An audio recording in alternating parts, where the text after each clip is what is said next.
Just to cover the meeting.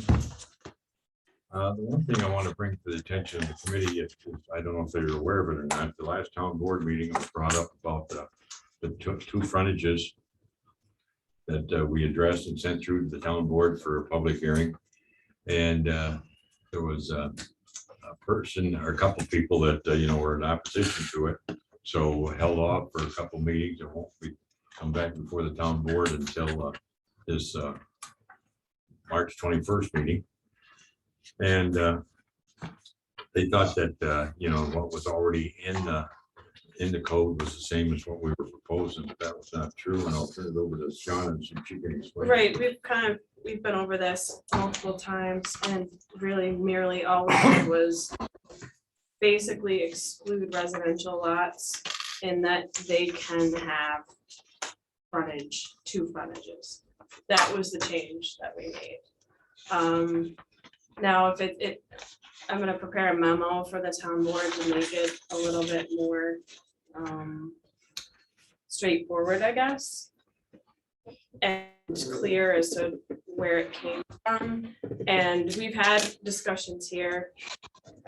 I don't know if it would be helpful if I pulled the minutes from some, when we discussed it in ordinance. Maybe that would be something that I could pull and attach for the town board. Because we started addressing this, according to my records here and everything, it's on June 23rd meeting of 2021.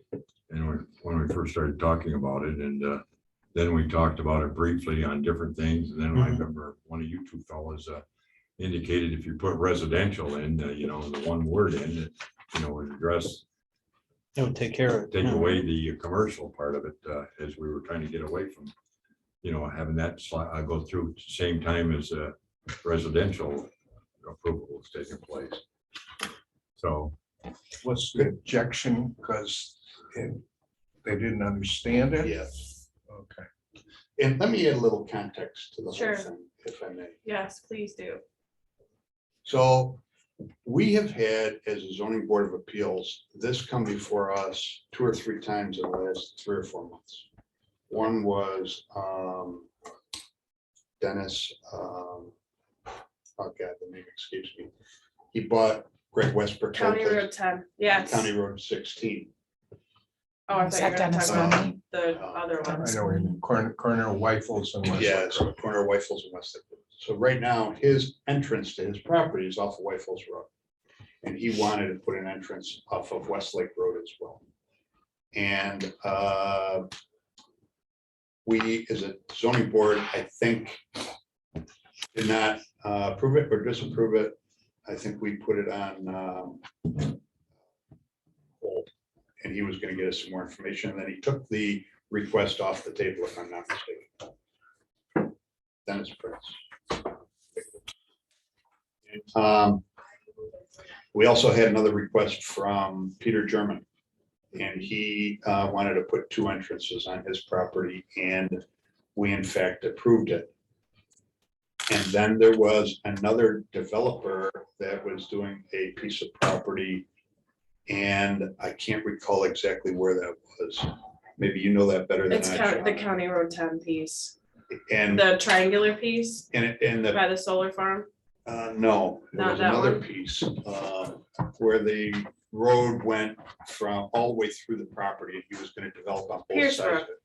There we go. Jeff Morelli, we just did that. Yes. Yep. Yes, and Yeah. that came through, and we thought because they were doing the development, it was appropriate to approve that as a zoning board. So those were the 3 that I can recall that came through as requests in the last few months. And then I'm gonna elaborate a little bit about my piece of property, okay? Because I went and submitted a permit application to add a entrance to my property off of Laura Lane so that I could put a driveway there. And I have no desire to develop that property at all. I just wanted to put in the road to access the property for myself and get back on my property. And the permit was denied because I can't have two driveways entering a single lot. So the irony of this, in my opinion, is that in order for me to do something back there, in fact, I would have to go and subdivide the property. Right. And that is the furthest thing from what I want to do. I don't want to subdivide the property. But I'd have to go through that process in order for me to go and put a driveway there to have a second entrance to my land. And as you all know, my land is pretty unique, 4,000 foot from the front to the back, and it's just unique. And during my travels through Canandaigua, I have noticed that there are a few properties that do in fact have two entrances to their property. And I am supportive of this as long as the entrances are on different roads. If they're on the same road, that's right. But if, the case with the old Westbrook property, if there's an entrance off of Whitefield's Road and an entrance off of Westlake Road, who cares? Now, if it's a U-shaped driveway and there's two entrances to County Road 16, I don't think that's allowed anyways. But over on Laurel Lane, there's a couple of properties right now that have double entrances. There's one that has a U-shaped driveway, and then there's one on the corner. A guy has a driveway to a barn, and then he has a driveway to his house, and then he has another driveway, which I think is just a path off of Laurel Lane, which again. Is this not the many house people that saw. fronts Middle Cheshire? Yeah. And I don't think that's appropriate, but so that just gives you a little context of the situation. And so that's all I have. But isn't that the reason we have a ZBA? To look at something and say, well, it makes sense. What the hell's the difference whether John's got one off along the way? Yeah, but yes, but it's just that it's come through, like I said, over the last 3 or 4 months, 3 or 4 times, and that's why I think I don't even know why it came up. It came up, I'm not sure how it got on the agenda for us as a committee, but. Well, it came from the zoning board. The zoning board sent it through to It us. was a ZBA, well, Yeah, it was. please take Was a it a look at referral it. for us? Yeah, It to was, take a look at. came from Chris Jensen on June 17th Okay. of last year. And we have asked, since last meeting, we asked the chairman of the ZBA as well as the county to look at it and get back to us, but we haven't heard anything back from either one of them at the present time. Right, I did reach, like I said, told you this morning, we reached out again to Terrence. Doug did, and then I followed up, haven't heard yet. And then I need to call Tom Harvey back and talk to him. He has some thoughts on it. Who's Tom Harvey? Tom Harvey is the director, the county planning director. So right now, the way it reads is it permits it in residential, but prohibits it in non-residential. The commercial. proposal That was the reads that That's, way. yep. Yep, I'm yep. trying to remember. I know he kicked it around back and forth and upside. yeah. And I think know- Chris Jensen sort of feels they shouldn't be prohibited at all. There's nothing wrong with double lots, right? Is that Chris's opinion? I don't know what his opinion is on. He has an opinion. And I'm trying to, it's pretty forceful. I can't remember which way. I'm not gonna speak for him. No, Sure, so I think that this way. obviously you ought to check with Chris. And also, I guess, have that, maybe the ZBA discuss it in as part of their other business, at their next Yeah. hearing or meeting. Yeah. And, get all this information, and then I guess, so, Another thing that was brought out is that the thought was that they used to have, and I don't recall it, but maybe they did, and you and I talked briefly upstairs this morning about it, is they used to have, if it was approved by the planning and it was going on to the ordinance, or if it was going to zoning, that paper would follow it to there and say why they were going. And it was brought out, they thought that we should have some kind of a documentation of why it was moving from one committee to the other as it came to the ordinance committee. So when it came to us, we'd have an idea of where it came from and why.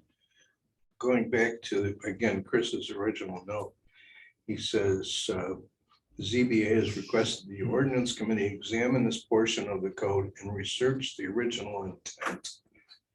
and consider removing this section from code.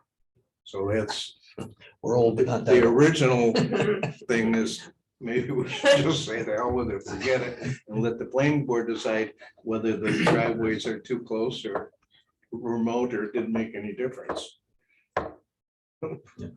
But we've been screwed around with this for now. Let's say go one word. Or was it 2 words? Because all of a sudden it appeared that I said that, I had 4 over 12 years. I can't imagine being on the zoning board for 12 years and keeping track of how many there was. Yeah. Each time, all my notes show several times, in the minutes that I have.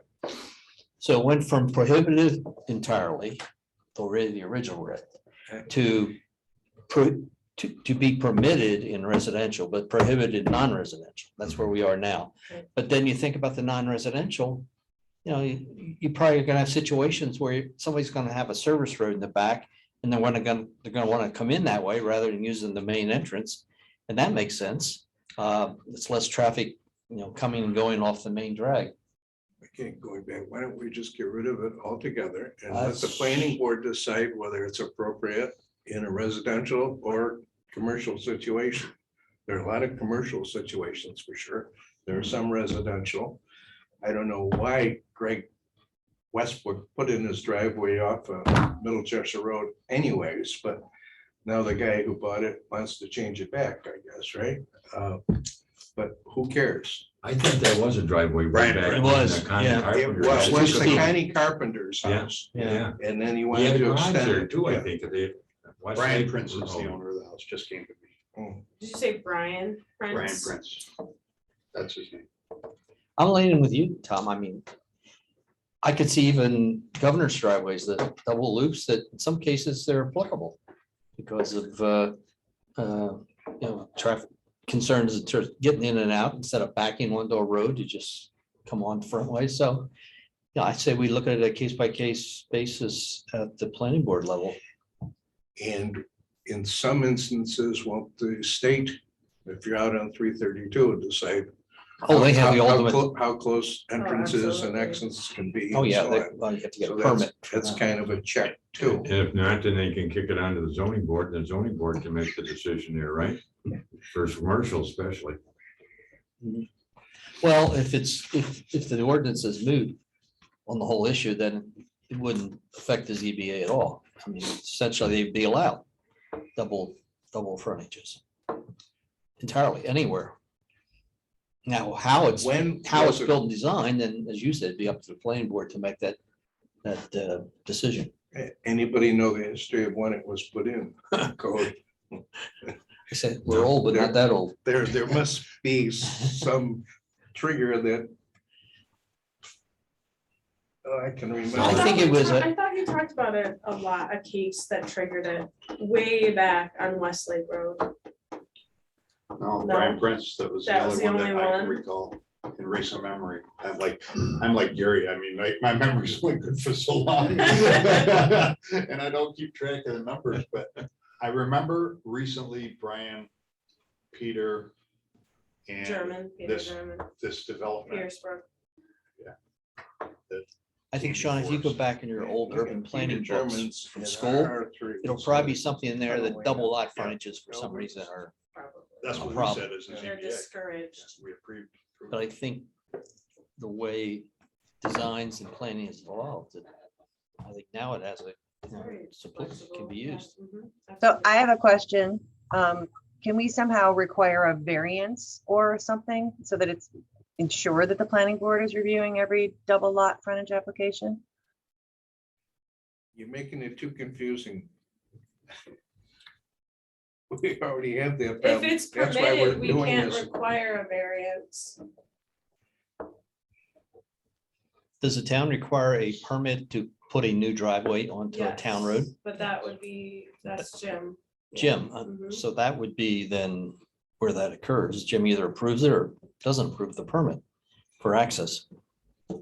And as Tom said, the county approves all driveway County. applications to their roads and the state State, yeah. highways. Mhm. So it's looked at more from a traffic standpoint. Right. In fact, the state probably encourages if you have a alternate access or frontage, that you To use have that to. rather than using the Mhm. state highway. But you gotta be careful of that sometimes too, not the present one, but one of the former highway superintendents told a guy on Middle Cheshire Road he could put in a circular driveway. And he did, and we had to have him remove it from the. Because of this regulation, Huh? because of the double front. No, Oh. it was just a single frontage on him, Oh, so. But he put the circular driveway in and had 2 curb cuts. He had to remove And he one. had to take one out? Yeah. and he had to remove it because. Because you only allowed one driveway. Oh, okay. And there was another one on the Westlake Road. You can have He 2 removed it. if Yes, one he is did, ag, yeah. ag related. Yeah. You can have an ag driveway, Mhm. but you can't just have 2. Well, let's move on driveways. from this end, and it's before the town board at the present time, so the committee would have not any trouble with me withdrawing that resolution. No, And go back unless to what we you have can at check the with present Chris Jensen, make sure you got. Or you take got it off his- the books altogether. Okay. What was the You mean impetus? take the whole No, clause out, yeah, just all of it?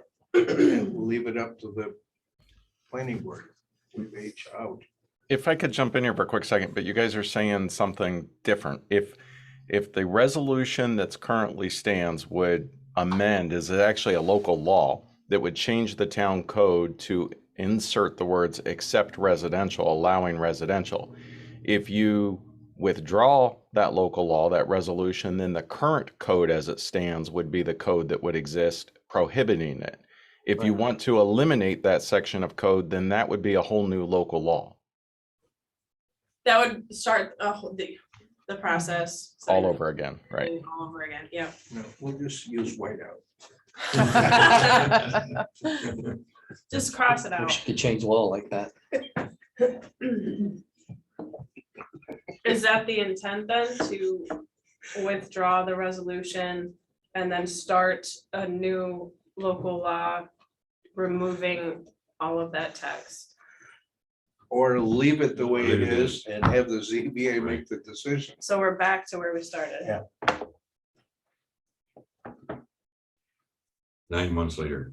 The wheels of governmental, I say we eliminate, what was that? eliminate the whole section, yeah. So completely Okay. remove H. Yeah. But I think, again, I want Chris Jensen's Mhm. input, make sure you ask Chris I will ask how he, Chris. I think that's the way he was leaving. That both were Yeah, that was irrelevant. kind of the way basically. it sounded in the original referral. And the reason we brought it up was ZBA was seeing so many applications. So what, if it's an issue, why don't we change the law to reduce the number of applications? But, okay, If you change the law, over here in Buffalo Street Extension, I can't remember the street in Old Brookside that parallels. Buffalo Street. Overlook. Yeah. Overlook. overlook. So the people would then be able to put a entrance onto Buffalo Street Extension. Not if Jim doesn't allow it. Huh? Not if Jim Fletcher doesn't allow it, doesn't give a permit. I don't know whether he would or wouldn't, you know. Mhm. He may say no skin off my nose, you know, I don't care. I think that was one of the reasons why that exists. From years back in the, It's good to have the 90s. history.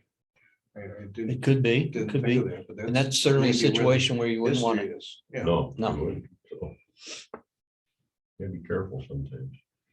those lots are skinny enough that you have a goofy situation where they've got an entrance off of Overlook for their garage, but there's not space between the houses to have a driveway go all the way through.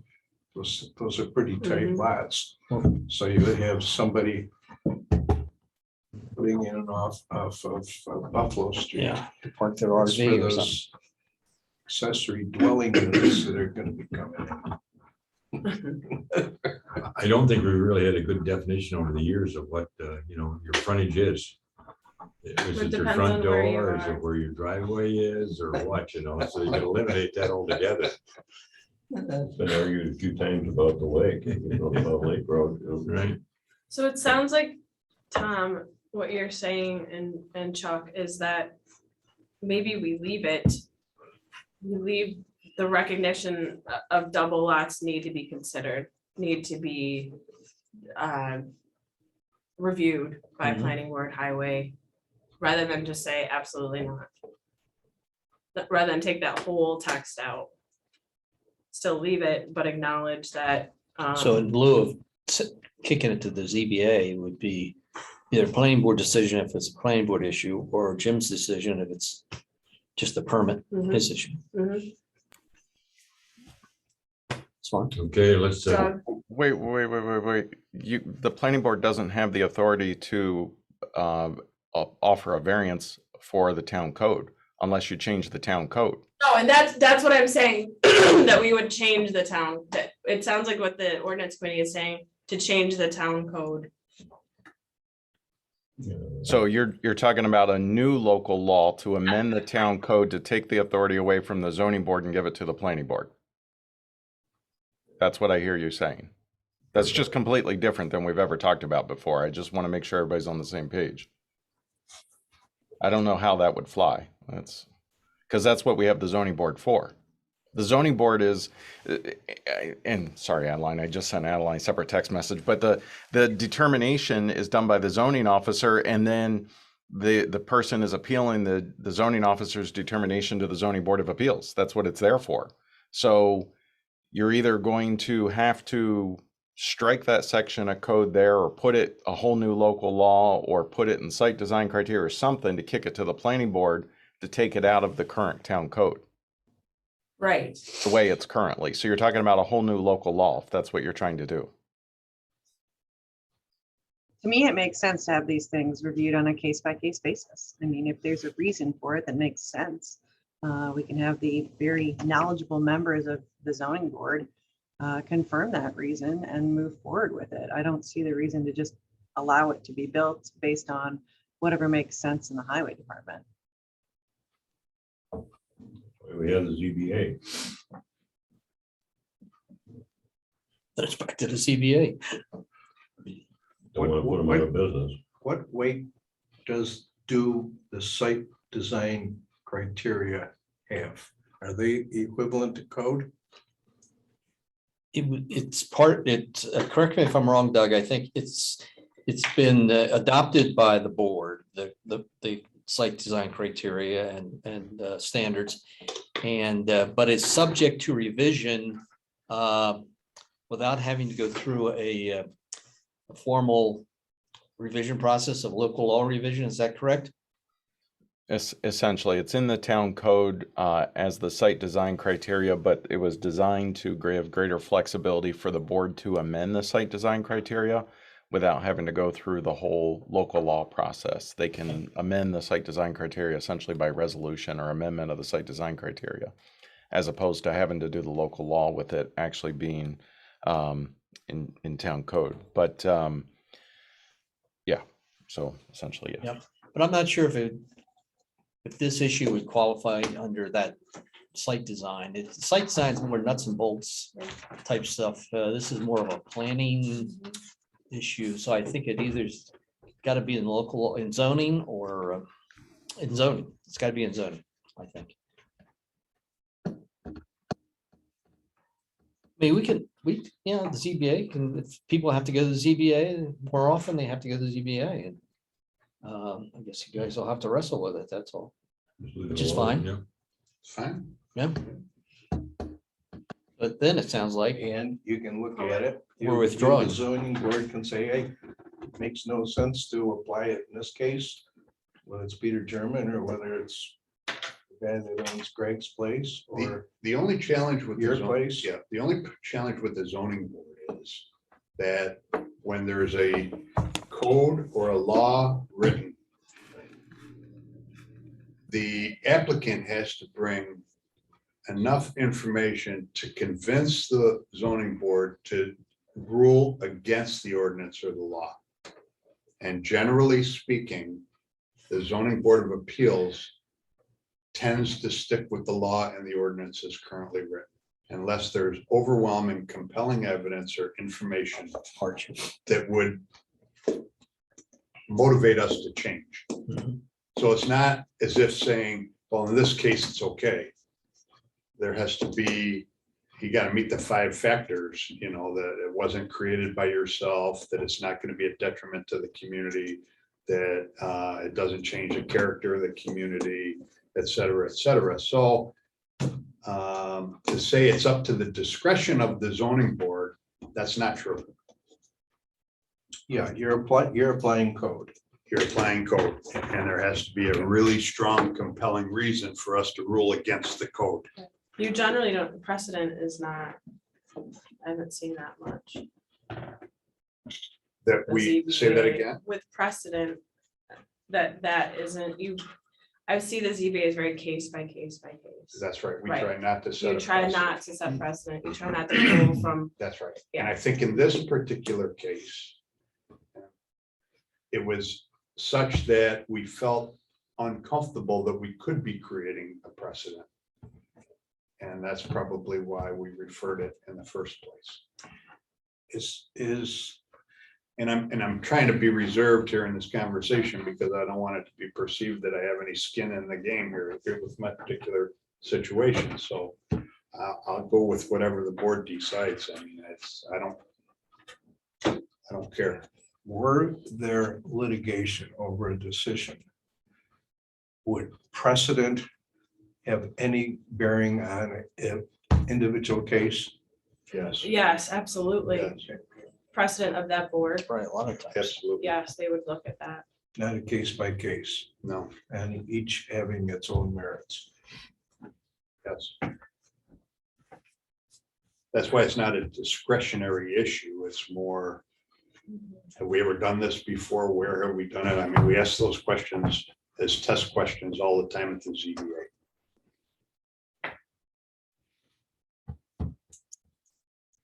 I won't even get into, should it be, but, yeah.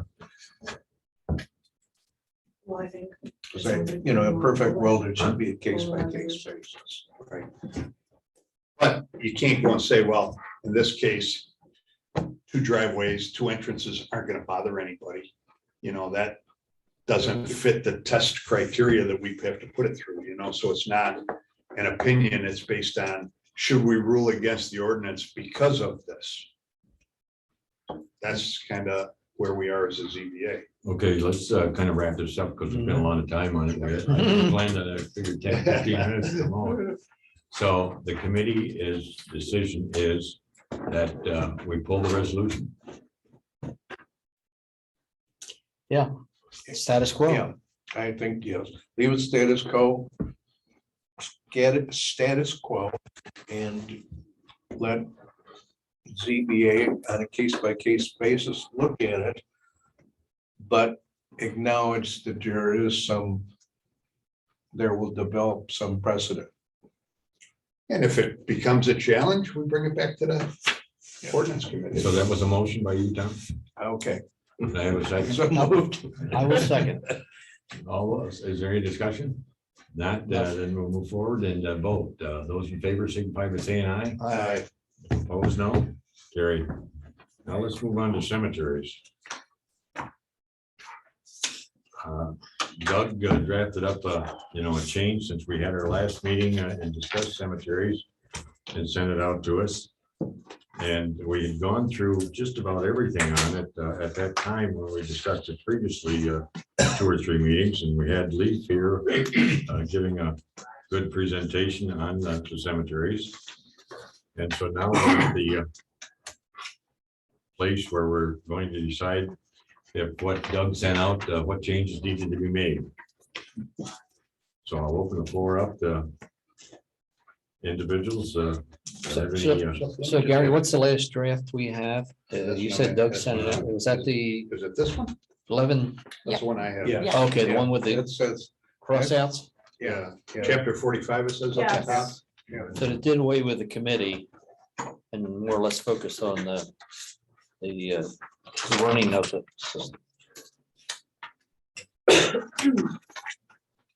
We also got the Victor committee set up from Sarah Linda. We got that in our email. Well, this doesn't For even the- mention a committee. No, It's the town and board's I'm problem. just trying to put together everything that we've got since the last time we discussed it. We need something to do too. You should. If you want to take mine. So question, not having been at the last ordinance committee meeting, what was the reasoning why we didn't want to have a cemetery committee? Did you volunteer to be chair? I can if it's needed.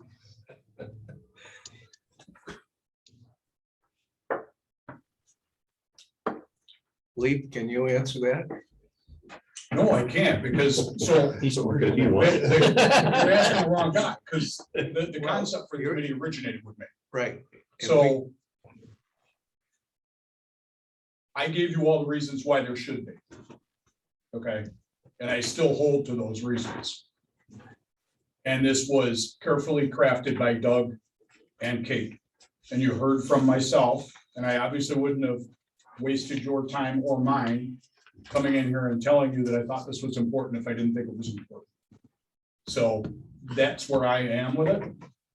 And I bow to your wisdom as it is today. And if you decide, other than the draft resolution that was brought to you, then that's the ordinance committee's decision, and I will have to move forward from there. I do think, and we did discuss that it didn't, maybe the language of committee was not what the ordinance wanted to do, that maybe it should be a team, maybe it should be something else. We discussed, this is for Adeline, we discussed whether we should be seeking volunteers prior to making a decision, or whether that was something that should come after the fact, after some body had been established. I think we also discussed, at length with Sarah Linda, whether the history team wanted to take ownership. And it was both my advice and Sarah Linda's that the history team did not want to take on that responsibility. And we also, part of the background was that in the past, there have been other attempts to create ad hoc groups, unofficial groups, to tend each of the individual cemeteries, and that was kind of unsuccessful because there was no formal structure in place, and volunteers being what volunteers are, those things kind of fizzle. So we discussed that. So I think that brought us to our last meeting, which was November. And then of course Omicron got in the way. And we decided that, we were just gonna review the process of whether it needed different language, how we wanted that to work. So that's my memory of how everything was. So right now, it looks like procedurally it gets referred to you, and then you refer it to the town board. Correct? And you could have a committee, a club, a group to advise you if and when you wanted advice. So- It makes it a lot more informal, I guess, than trying to set up a committee. And so my advice, speaking to that, I think that will end up just like the previous attempts to have little volunteer groups take over cemeteries ad hoc, because without a formal structure, and a historian does not have the authority to pull that together. Okay, if we had in the past, cemetery association, they would have met regularly, they would have reviewed each of those properties. And I think that's the other thing we need to realize, there are a lot of legal issues at stake here. It should not be handled by some group of, interested historians, local historians who just kind of want to dabble. What I'm talking about is when you look at Sand Hill Cemetery, on the west boundary of the Sand Hill Cemetery, there are 4 to 5 very large, and I'm talking 60-foot locust trees that are rotten and ready to fall down. They're on a common boundary with a residence.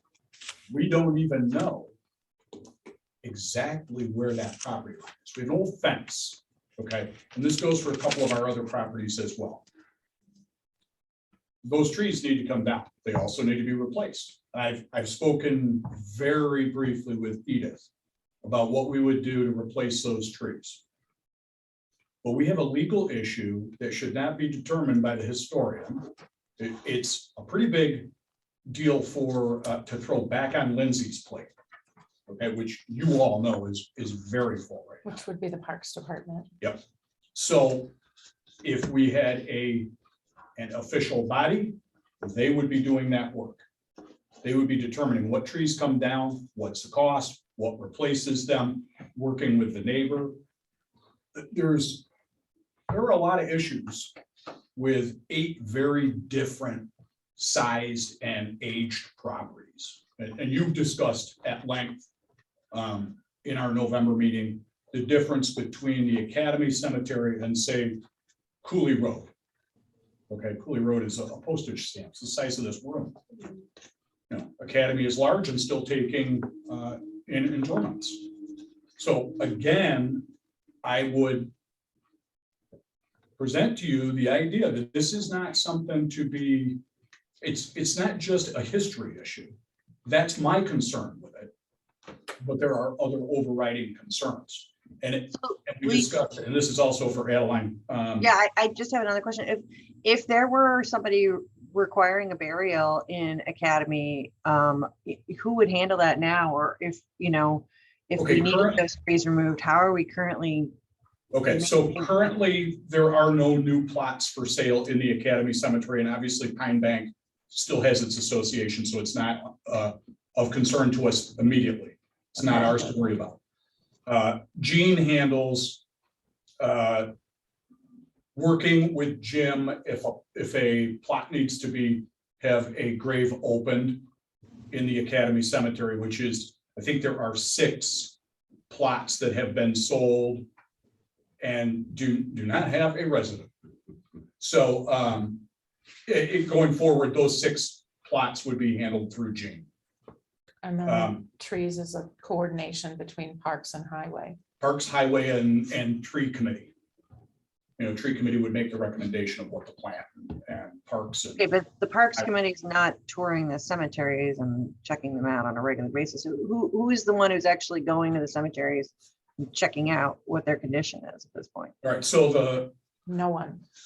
Leaf and Ray in the past, me now, and when I have an issue like I did last summer when a headstone was broken, and this is really what started it. Doug, jump in if you have something to add to this. But so last summer, I think I told you all that a headstone was broken by the mowers.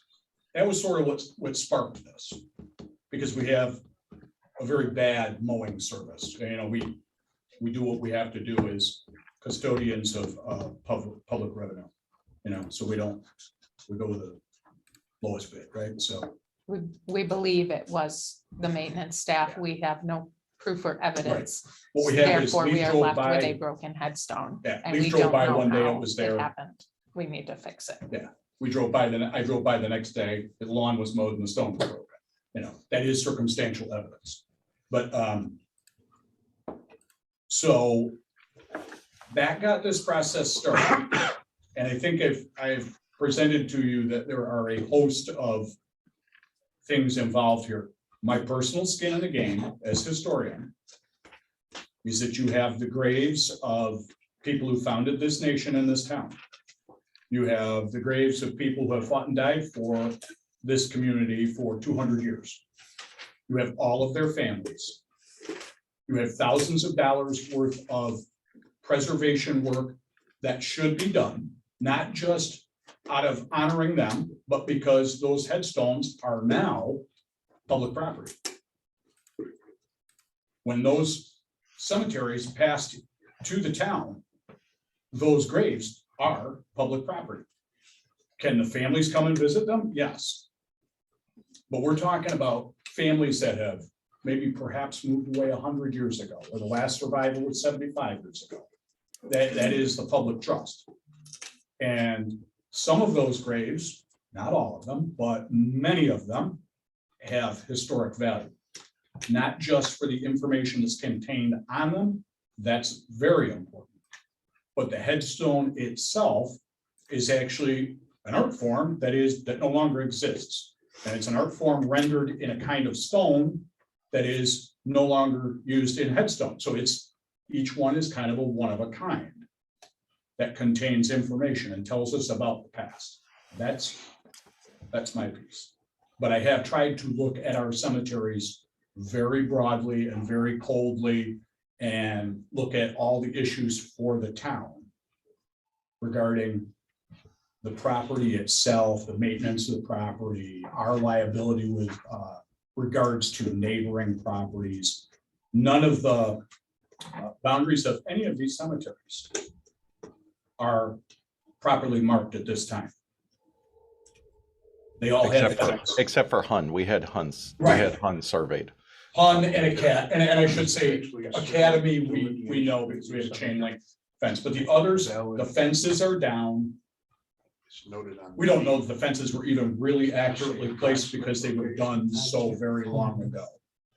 In a lot of them, right? The Wolverton one, obviously, we have some more recent Yeah, history. The that's- only thing I would add to what Leaf said is so in the past, what has happened before we started contracting for mowing of services, it was actually our Parks Department that handled all of the mowing and the weed eating, that type of stuff. We contract that obviously now, and the Parks Department still does provide ongoing maintenance, fixing fences here and there, taking care of the flagpole, installation of the flagpole at both Academy and Hun.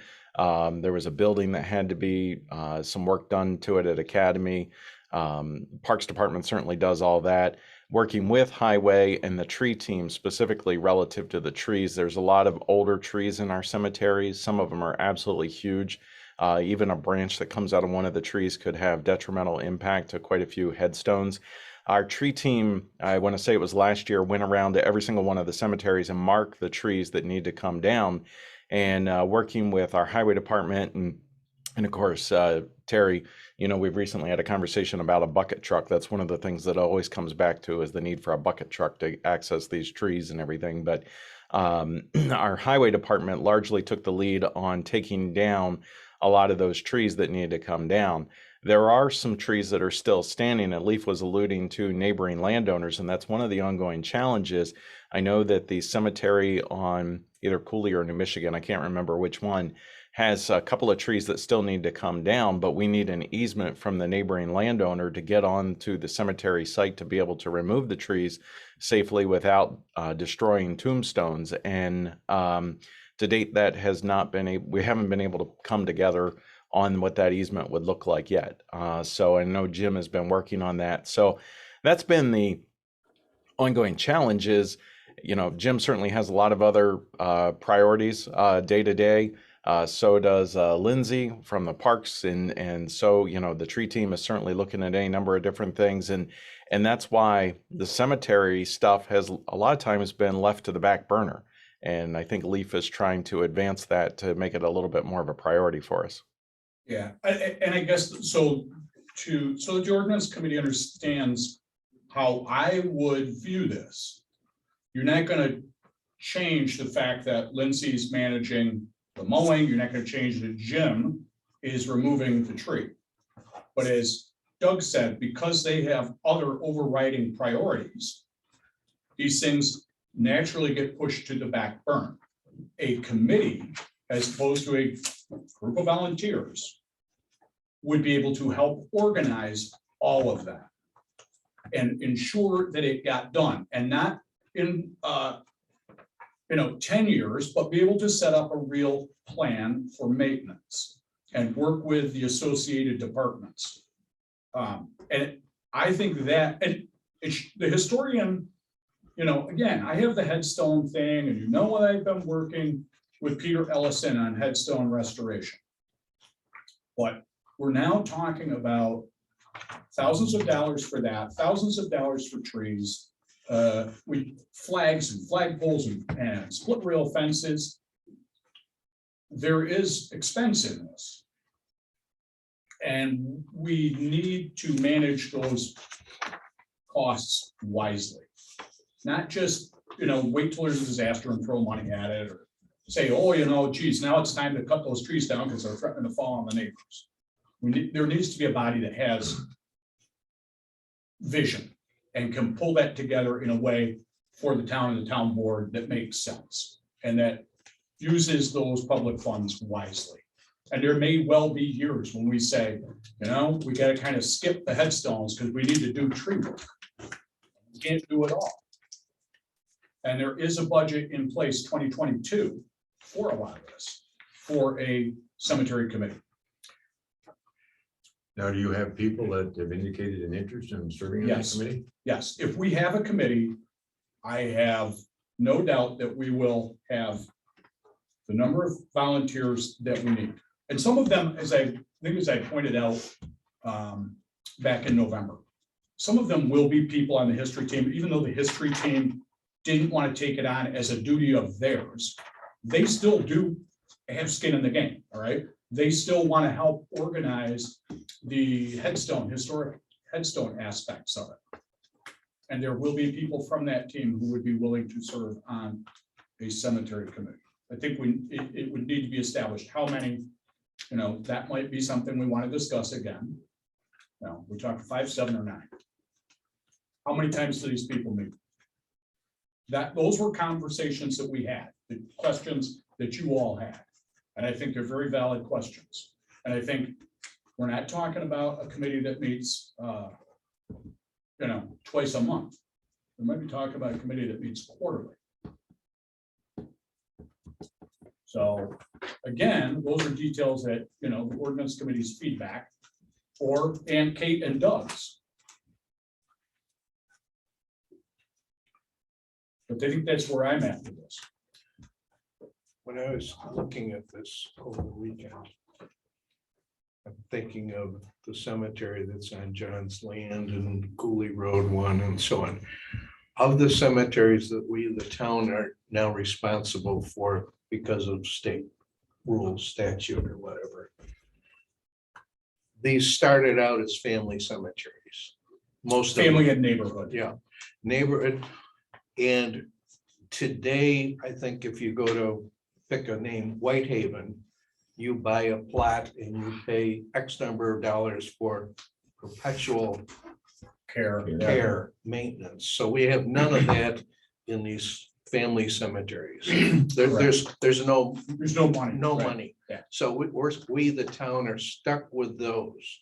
But for instance, Pine Bank or Academy, what did somebody pay to get buried in Academy? Was it $25, $100?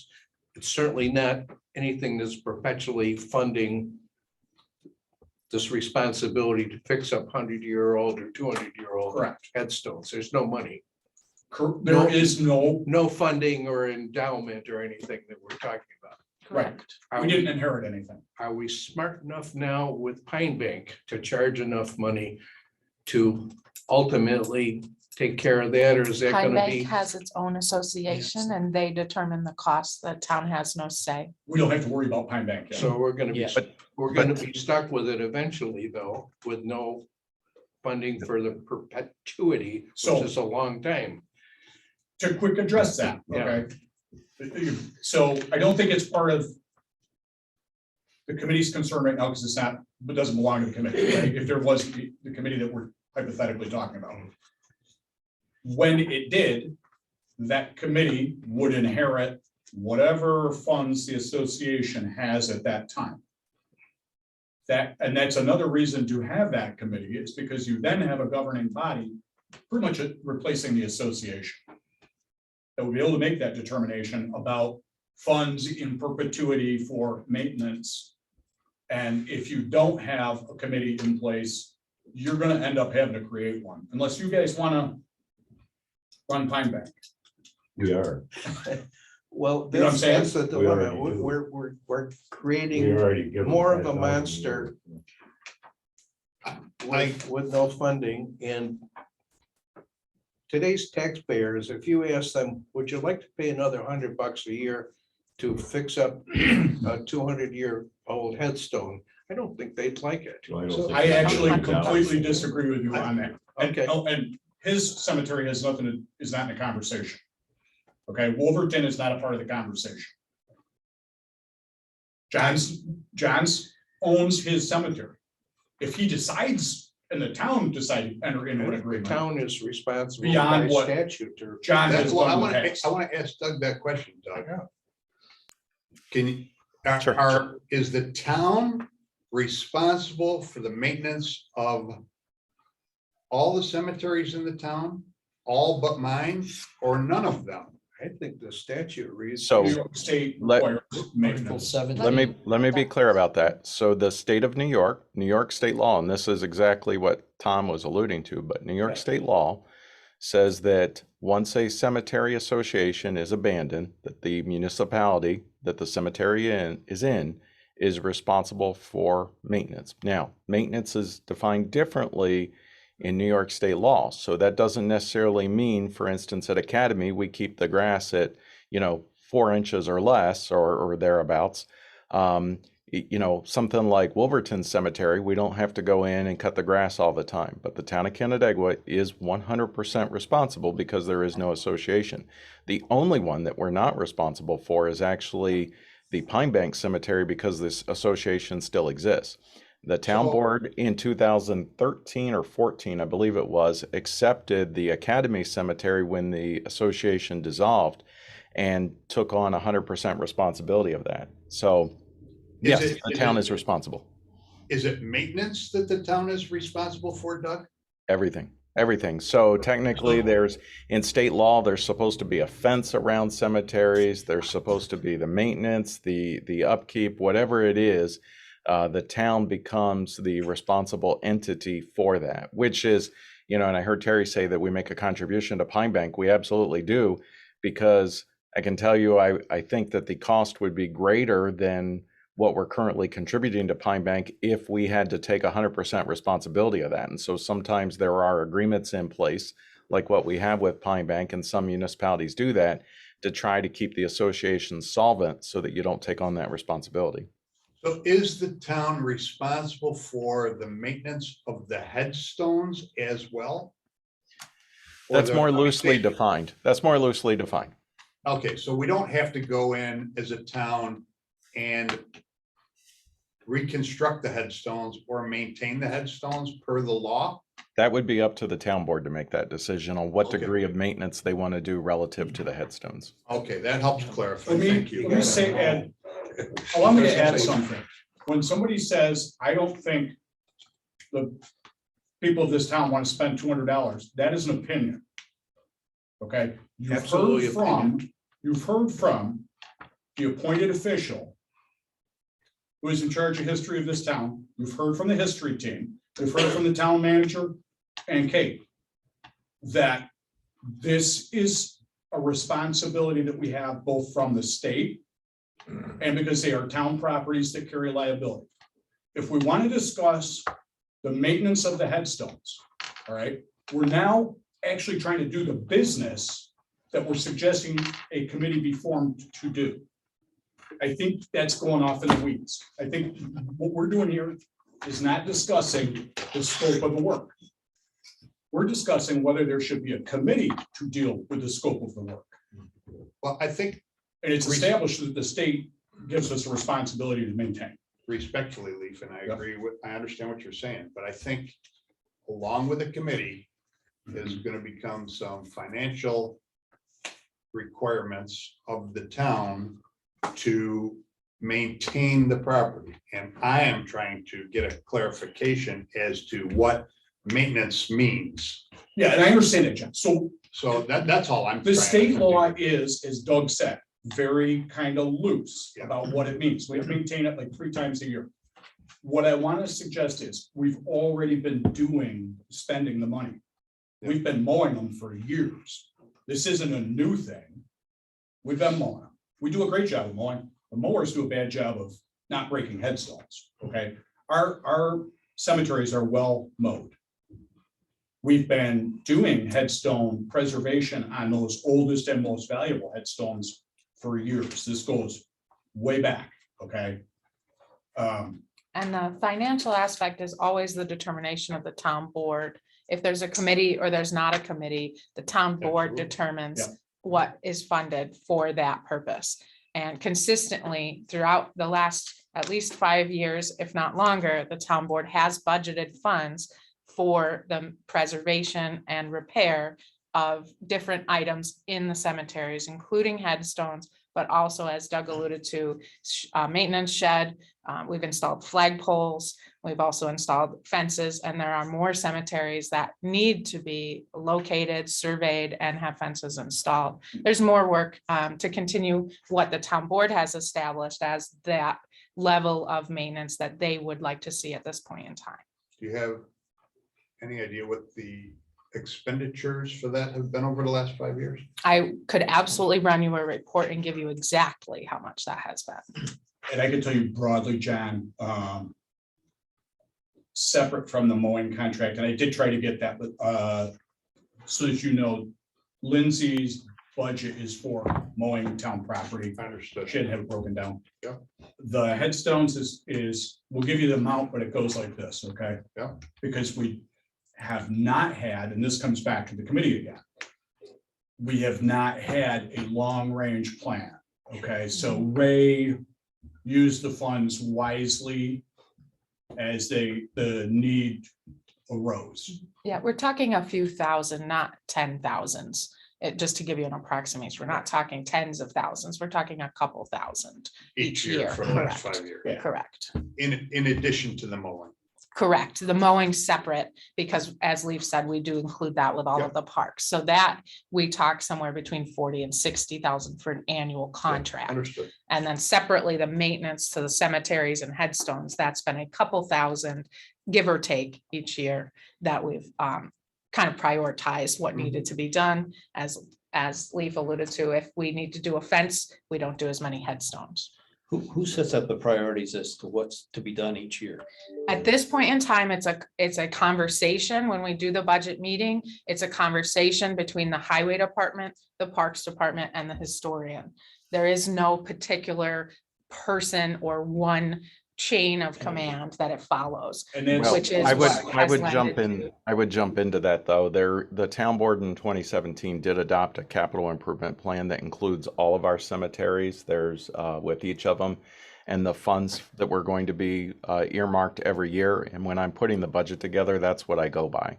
So I'm putting that money in. So the biggest expense was actually, and it was, I want to say, somewhere close to $10,000 that we spent on Hun Cemetery specifically for the fencing, the survey, and everything else. And then there was a little less money that we spent on Wolverton Cemetery, but those were all identified in the capital improvement plan. And I actually pulled it up on my other screen. I've got it right here. And it was 16,000 in 2019, 1,500 in 2020, 6,500 was earmarked for 2021 for the capital improvement plan when that was adopted by the town board. So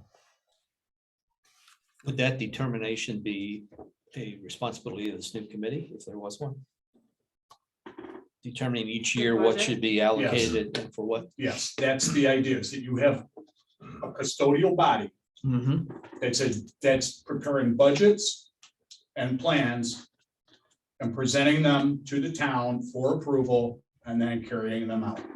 It would be the same methodology you choose now. The department heads recommend a certain level of expenditure the following year. Mhm. And Yeah, there's that each committee. negotiation that occurs, and then the town board gets involved, and, we make the ultimate decision on who gets what. And Yep. presently, the town board is doing more than what's prescribed by town law. Town law, I believe, only says you're gonna mow and State- control weeds. State law, State law. state law. Well, state town law. State law is the floor. Yeah, because- And And we're we wanna- doing more than that now by preserving headstones Correct. for those people that have ancestors Mhm. from Well, 200 years ago that moved away and don't give a damn and haven't thrown any money our On way. the to direction take of care the them. town board. Yes, Yes. so we are doing more Yes, we're above and beyond already. already, and the question is how much and Well, again, I how don't, much is reasonable, how much should we do? okay, so And that's so the again, dilemma. I Yeah. think that's why you want to have a committee, is to let that committee bring to the town board Okay, what does the town board think is fit and appropriate? And so I'll say something that I think is very timely. This year, we have a surplus. How long will that be, given the way the world is going? Okay, the town board members are very likely in a variety of areas apt to say, we need to be more fiscally cautious. So cemetery committee, we're gonna approve this amount. Take care of your trees, take care of your fences. You know, you're not gonna be able to have the funds to do as many headstones. That's why you need to have that custodial body, because having Lindsay, Jim, and Leaf working with Doug, when everybody has overriding priorities, other than perhaps Leaf, making those decisions is just, it's slipshod. And these are town properties with legal issues.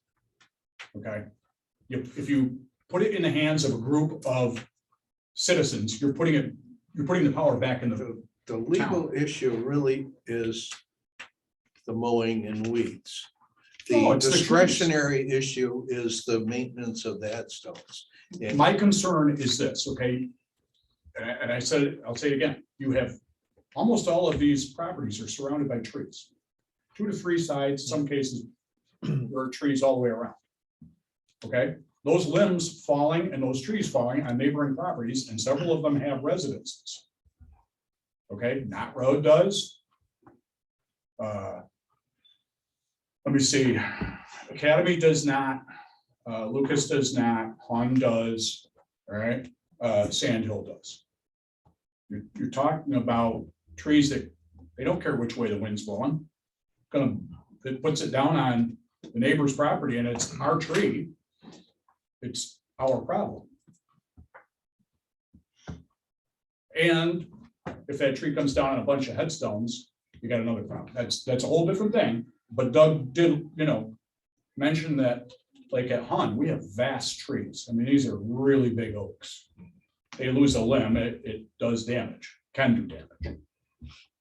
But that's kind of, that's the historian in me, okay? Saying you don't want that to happen, but legally, you gotta worry about those boundaries. Is there a reason not to have a cemetery committee? I haven't heard one yet. I think one concern was, could we get somebody to fill the positions? Hmm? But I think we Leaf were said concerned yes. that, were there people willing to serve on this committee? Oh, That was, sure. Establish the Yeah. committee, And you Leaf- ask for and people Leaf, to and serve Leaf on said the he's committee, got. like we he's do got in every earmarked other people. committee that we have. And I think wasn't the other concern that not assuming that the history team would want to take this on. And we've already established that it would have to be maybe some members who are willing to, Yes. but we're not gonna pull them in and Correct, because they've got yeah, they have enough on a their lot of plate. other things. I mean, you guys saw the maps out front. It's constantly moving from one project Right. to another, that we want them as a town. We want them to do those things. Mhm. Those things are valuable to us. So if we push this over on them, it's a pretty big pile of work. I agree with Terry. I don't see a compelling reason to not create a committee. And I do see many reasons why it kind of makes a lot of sense. But Agreed. Some might say. She agrees with Terry. I think No it's reason to important to think about who we want to be. Yes, the state says we have to maintain the cemetery, we have to mow it. That does not mean you are gonna drive through a town in New York State and find a cemetery that is overgrown with weeds, with trees falling down inside it. guaranteed. You are guaranteed to find that, guaranteed. 10 miles. Who do we, as the Absolutely. town of Canandaigua, want to be? Do we want to be a community that is fine with a situation like that? Or do we want to be a community that values its history? And as Leif said, these cemeteries, yes, some are family plots. We may never know who these people are, but many of these people have fought for our community, fought for our way of life, and established our way of living in this area. Do we, as a community, want to preserve and maintain any of that history? Is there value? All of these are questions that we as a community need to ask ourselves in making these decisions. And so creating a committee, I think, allows an outlet for that conversation. And that committee can pull the different areas, work with the town board, work with different teams as well to gauge who we want to be and where we want that level to go versus the rest of us here who are just kind of outside having a conversation and maybe a personal opinion on what we think it should be. I think what LEAF is bringing is a body that allows us to have a more succinct and together a better conversation about where we want to go, and then to bring that with the town board and have that conversation for the town board to ultimately make that decision Town board just decides how much you want to spend. financially. Correct, And exactly. ultimately, Well, the other thing you'd be doing by advising the town board is you would also be preparing the way if and when we do inherit Pine Bank. Mhm. Then you've got a body that can help manage that. It may not ultimately be the body that manages Pine Bank, but at least you've got some structure in place and you can, the town board can say, yeah, we want you to take over Pine Bank, or no, we need to have your advice on the next step. So, well, I think what we need to do, as a priority is get the cemetery committee established. Now, it's up to the town board to do that, right, Terry? Yeah, well, I mean, you got, I mean, it's not for this committee here to, So we'd have no, but I mean, you have to have something in place to, right, to go a recommendation has to be made to do it. This working challenge, challenge. of code has to be in place in order to take another step. So. And Leaf, I think the powers and duties as presented in the draft, I think that has to be expanded to include a lot of the stuff you're talking about regarding the historical and the care and the research. And, I think the powers and duties of the committee should maybe be expanded to include that, because right now it's just essentially three functions here, which mostly have to do with operation and maintenance. we And can add to that. yeah, because I think you combine those two aspects, the operations and maintenance, along with the historical side, which the historical committee has sort of said we're too busy, and I agree that they've got a lot on their plate, to make sure that's enumerated here in this Okay. draft. I Kate think and that would can be very work helpful. with History team. pull I that mean, even information. thinking about the future of Pine Bank and looking at assessing whether the acquisition of Pine Bank in the future, either on purpose or through default, that happens, that should be considered also. So I'm gonna I throw think there's a something lot at more you. this committee can do if we establish it. I'm gonna throw something in, it's gonna sound pretty kind of dark and frightening too, okay? But I think, again, we live in times where it's kind of apropos, it would be another task for that cemetery committee.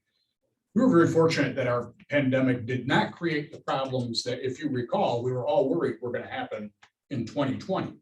We were worried that there was gonna be a very high mortality rate. Your cemetery committee is also, in some ways, part of emergency preparedness. Okay, because if we were to ever be in that situation where we had a high mortality event, there does become a problem of interment. Okay, and I know that's really dark and it's not something we've talked about. But that would be a place where the cemetery committee would actually cross over and work with the county health department. Yeah. So again, there are a host of reasons why we should be considering and putting together, a group of people who could quickly work with elected town officials, town manager, and the public health department. You've already kind of, but we could include that too, just as an emergency preparedness thing, because that's where, again, Pine Bank, though we don't have it yet, would kind of come into play.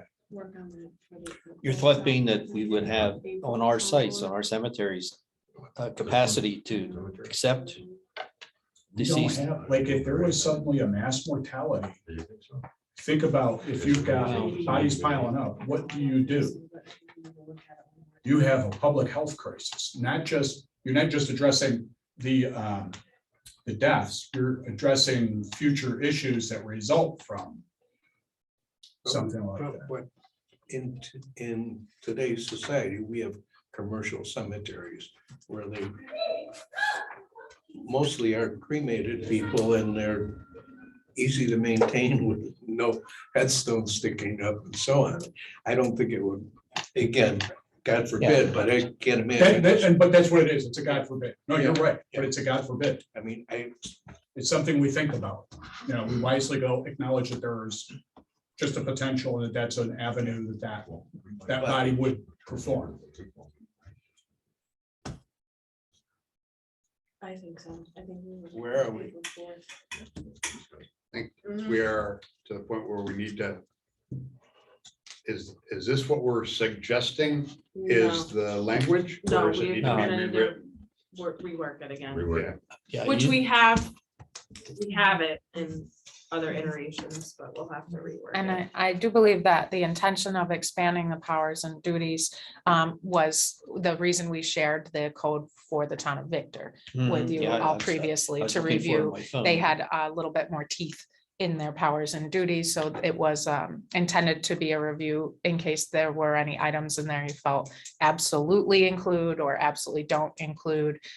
It's always helpful not to reinvent the wheel from the start, just to So shall we take expand. a look at that again in Yep. detail Yep. before the April 4th? I mean, hearing that we've had Fourth. bodies that are willing to serve, I mean, that was one concern I had. I wasn't sure.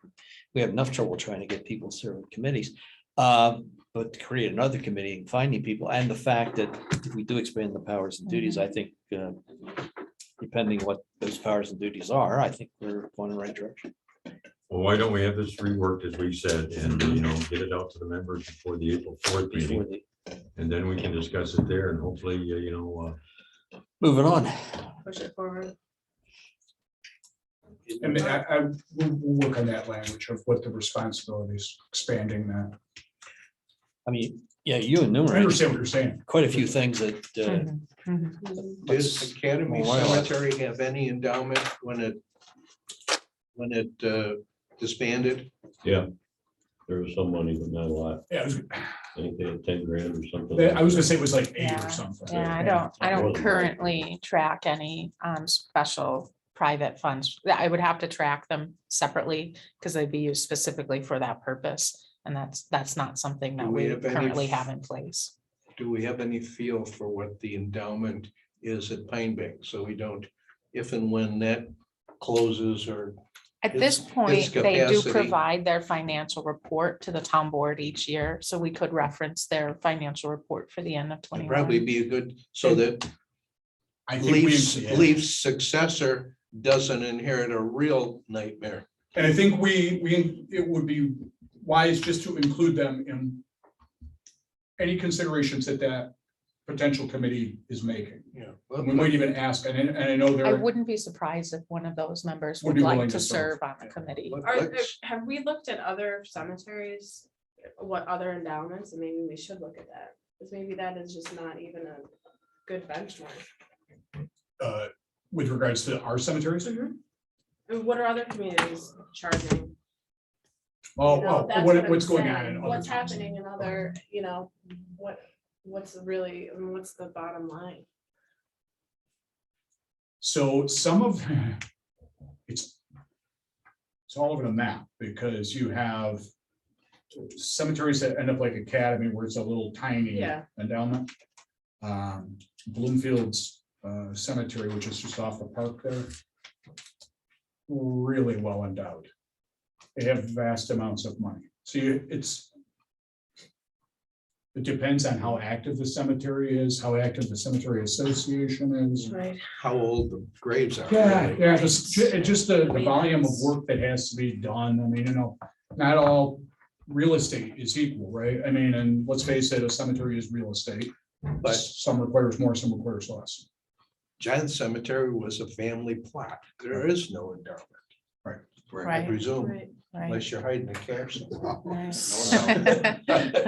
And That's why we um, like our there's cemeteries dozens now. of graves there. I Way know that. beyond. Yeah, I will.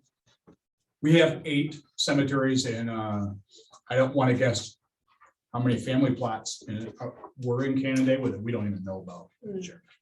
Because if you counted up the graves, it doesn't, the math doesn't work, Doesn't okay, and the rest of the add up. people didn't move away.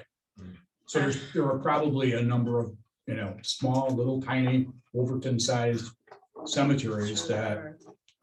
We have don't just want to finished. know about. Right. Yeah, no, that's fine, I agree. Don't go digging it up. The Wolverton Okay. Cemetery is not too small. No, I mean, I know it's bigger than Cooley, and And there's dozens of graves there. So, I still have to come down too, John, walk through with your wife. I'd love Okay, to see that 18 which I have. we decided that we're going to have this reworked and present it to the members well before the April 4th meeting. So we can go over it and discuss it then and hopefully move forward on this topic. Who's gonna rework it? Probably Kate and Yeah. Leave Kate I'll does. work Shauna with have Doug. Doug Yeah, I'll and- work Yeah, on it with and them. Shauna. Yeah. And if you have any questions that you want to ask them in the meantime, contact them and let them know so that they can, We'll Do it send in their pictures rework. out again, Okay. just so it's fresh. I think this committee should be sourcing funding too. I mean, if there's grant money, Absolutely. and I Exactly. think that's That's gonna help exactly. us. that should be get another grants. task. I Have agree. something Mhm. substantial. I was thinking Okay. about that. We should put that in there. Yeah. And John, I think since you're here, I think we'll make sure that there's language that makes it clear that it does not encumber private cemeteries on private property that are not town property. I think that's addressed in the state. Yeah, well, we'll make sure Just right that here. there's, expansive so that if somebody does accidentally discover several graves on their property, they know that they're not. Mhm. okay, that's it. And see you on April 4th. And, if you have, like I said, if anybody has any questions that they want to, let Kate and Shauna and Lee know about before they completely rewrite this, let them know so that they can see if it's worthy of being included. So very good. During the meeting, I know we're running a little late, but we haven't met in a while and a lot to discuss. Thank you, and I will Thank apply you. for a second driveway. Could be tough. To your new family plot? Put the driveway around the family plot.